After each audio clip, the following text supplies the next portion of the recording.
എല്ലാവർക്കും സേതു കുക്കിങ്ങിലേക്ക് സ്വാഗതം. ഇന്ന് ഞാൻ വന്നിട്ടുള്ളത് പൊതിപ്പൊറോട്ടയുടെ റെസിപ്പി ആയിട്ടാണ്. ഇതിൻ്റെ ടേസ്റ്റ് പിന്നെ പറയേണ്ട കാര്യമില്ലല്ലോ, ഇതെല്ലാവർക്കും അറിയാവുന്നതല്ലേ. നമുക്ക് പൊറോട്ടയും ബീഫ് കറിയും കൂടെ ഉണ്ടെങ്കിൽ പൊതിപ്പൊറോട്ട നമുക്ക് 5 മിനിറ്റ് കൊണ്ട് ചെയ്യാൻ പറ്റും. അതെങ്ങനെയാണ് ചെയ്യുന്നതെന്ന് നോക്കാം. വളരെ ടേസ്റ്റാട്ടോ. ഇത് നിങ്ങളെല്ലാവരും ട്രൈ ചെയ്ത് നോക്കണം. ഈ വീഡിയോ ഇഷ്ടപ്പെട്ടാൽ ലൈക്ക് ചെയ്യാനും ഷെയർ ചെയ്യാനും ചാനൽ സബ്സ്ക്രൈബ് ചെയ്യാനും മറക്കരുത്. ഇനി നമുക്കിത് എങ്ങനെ ചെയ്യുന്നതെന്ന് നോക്കാം.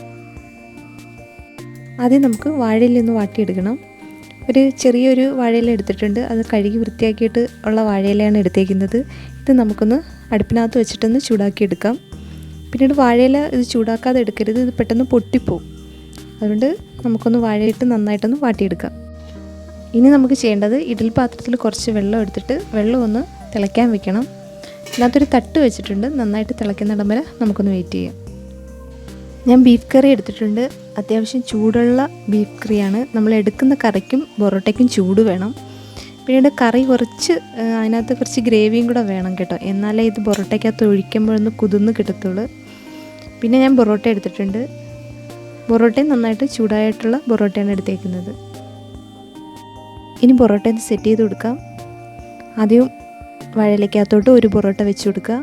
എന്നിട്ട് ഇതിലേക്ക് നമുക്ക് കുറച്ച് ബീഫ് കറി ഒഴിച്ചു കൊടുക്കാം.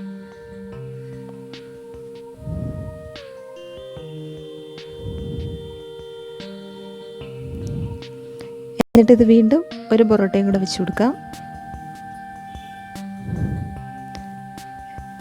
വീണ്ടും ബീഫ് കറി ഒഴിച്ചു കൊടുക്കണം.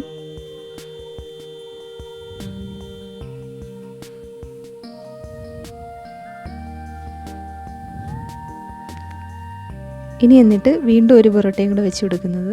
ഞാനൊരു 3 പൊറോട്ടയാണ് ഇതിനകത്തോട്ട് വെച്ച് കൊടുക്കുന്നത്. എന്നിട്ട് നമുക്ക് കുറച്ച് കറിയും കൂടെ ഇതിൻ്റെ മുകളിലോട്ട് ഒഴിച്ചു കൊടുക്കാം.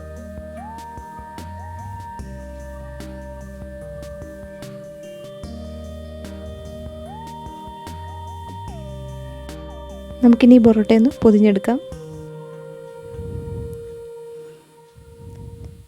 ഇത് നന്നായിട്ട് പൊതിഞ്ഞതിന് ശേഷം ഒരു വാഴയുടെ നാര് കൊണ്ട് തന്നെ ഞാൻ കിട്ടുന്നത്, വാഴനാര് വെച്ചിട്ട് ഒന്ന് കെട്ടി വെക്കാം. അല്ലെങ്കിൽ വാഴയില വെച്ചിട്ട് ചെറുതായിട്ട് കെട്ടിയാലും മതി. ഇതൊന്ന് പൊട്ടിപ്പോവാതിരിക്കാൻ വേണ്ടി നോക്കിക്കോണം. നമുക്കിനി ഇതൊന്ന് ഇഡ്ഡലി പാത്രത്തിലോട്ട് വെച്ച് കൊടുക്കാം. വെള്ളമെല്ലാം നന്നായിട്ട് തിളച്ചിട്ടുണ്ട്. തിളച്ചതിന് ശേഷം മാത്രമേ വെക്കാവൂ. നമ്മുടെ ഈ പൊറോട്ട വെച്ച് കൊടുത്തതിന് ശേഷം ഏകദേശം ഒരു 5 മിനിറ്റ് വരെ നമുക്കൊന്ന് ആവി കയറ്റിയെടുക്കാം. 5 മിനിറ്റ് കഴിഞ്ഞിട്ട് നമുക്കിത് തുറന്നാൽ മതി. ഒരു 5 മിനിറ്റ് കഴിഞ്ഞിട്ടുണ്ട്. നമുക്ക് ഇഡ്ഡലി പാത്രം ഒന്ന് തുറന്നു നോക്കാം. നന്നായിട്ട് ആവി വന്നിട്ടുണ്ട്. പിന്നീട് ഈ ഇലയൊന്നും പൊട്ടിയിട്ടുമില്ല. ഇനി നമുക്കിത് എടുക്കാം. അങ്ങനെ നമ്മുടെ പൊതിപ്പൊറോട്ട റെഡി ആയിട്ടുണ്ട്. ഇനി നമുക്കിതൊന്ന് തുറന്നു നോക്കാം. വാഴയിലൊന്നും പൊട്ടിപ്പോയിട്ടില്ല, നന്നായിട്ട് തന്നെ ഇരിക്കുന്നുണ്ട്. വാഴയില പൊട്ടാതെ നോക്കിക്കോണം, അത് മാത്രമേ ഉള്ളൂ ഇതൊന്ന് ശ്രദ്ധിക്കാനുള്ളത്. ഇനി നമുക്കിതൊന്ന് തുറക്കാം. നല്ല മണമൊക്കെ വരുന്നുണ്ട് കേട്ടോ. നമ്മുടെ ആ വാഴയിലയുടെയും ആ പൊറോട്ടയുടെയും ആ ബീഫ് കറിയുടെയൊക്കെ നല്ല ഒരു ഫ്ലേവർ ഇതിനകത്തുണ്ട്. നമ്മുടെ പൊറോട്ട നന്നായിട്ട് കുതിർന്നിരിക്കും. അതാണ് ഇതിൻ്റെ ഒരു നല്ല ടേസ്റ്റ് എന്ന് പറഞ്ഞാൽ അതാണ്.